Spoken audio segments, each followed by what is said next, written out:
how do you kind of deal with the thought of wanting to keep something your content Christian or just creating content, right? Because Mm, there are Christians that are like, yo, if you're a Christian, every video should be Jesus, Jesus, Jesus, yeah, Jesus, versus you just wanting to make a yeah. video laughing about something. Oh man, I've had some great conversations with Jake about this, but Yeah. I'm gonna tell Yeah. a story real quick because I love it so much. Oh my gosh, I was at CC's Pizza one time in Are Chicago. those still Hey, around?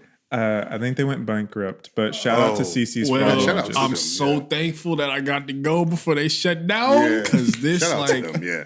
this story really impacted me. I was at CC's Pizza. If people don't know what that is, it's basically like a buffet but pizza.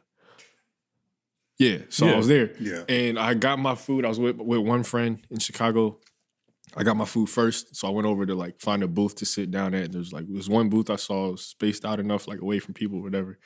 And I was getting ready to sit down, and then a man who was like walking through. I don't want to call him a busboy. I feel like that's a disrespectful term, but he was like walking through cleaning tables. Yeah. I was about to sit down. He got to the table before me to wipe it off.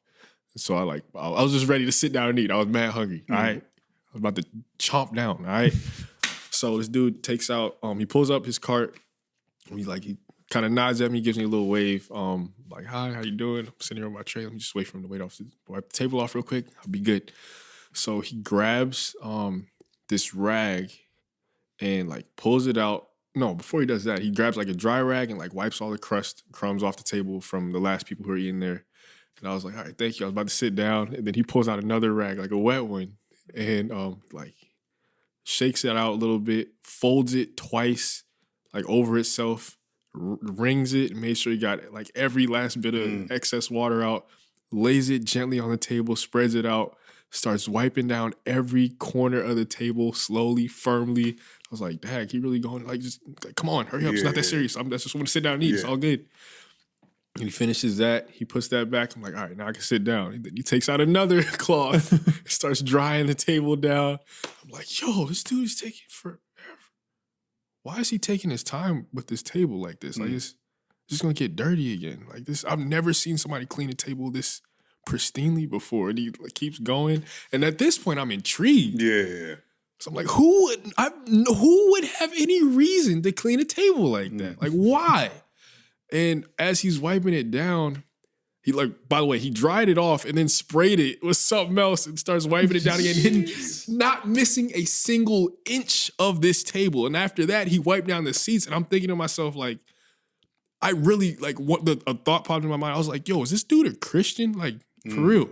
He's wiping his table as if Jesus himself is about to sit down here at this CC's Pizza to smash some like meat lovers or something. You know, like, this is wild. And so our friend sat down. I really was thinking, like, I really wonder if this dude was saved. So I told him about what happened. He's like, yo, let's just ask him.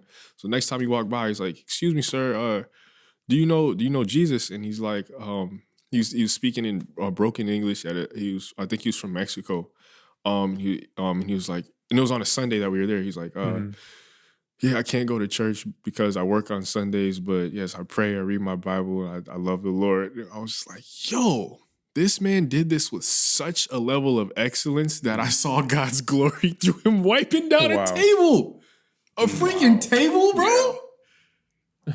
And like, it made me think about Joseph too. Like it says that when he was in Potiphar's house, he did everything with such excellence that this Egyptian man who worshipped all these false gods straight up said, your God is with you. You must know Yahweh because of the favor that's on your life and how excellently you do everything. So to answer your question about doing Christian things, I'd say go with your convictions and what you're called to do. But if you are a janitor, wipe the mess out of freaking tables and that's going to glorify and honor God. Like, is this table Christian?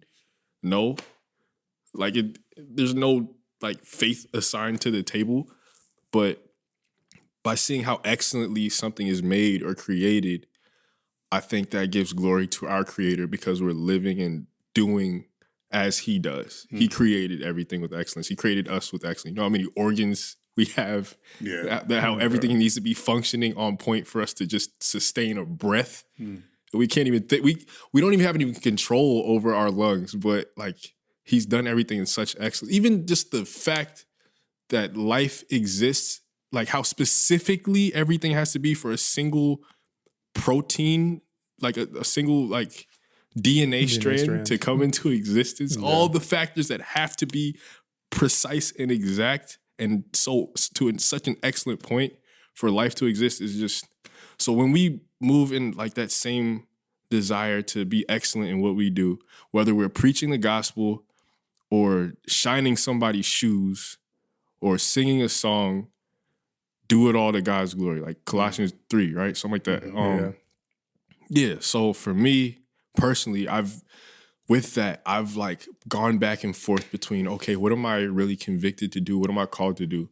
Because I've had a desire to preach and straight up share the word and like teach people, but I know I'm not called to be a pastor or at least a preacher in this season of my life. We're all called to preach the gospel, but that's not like my profession.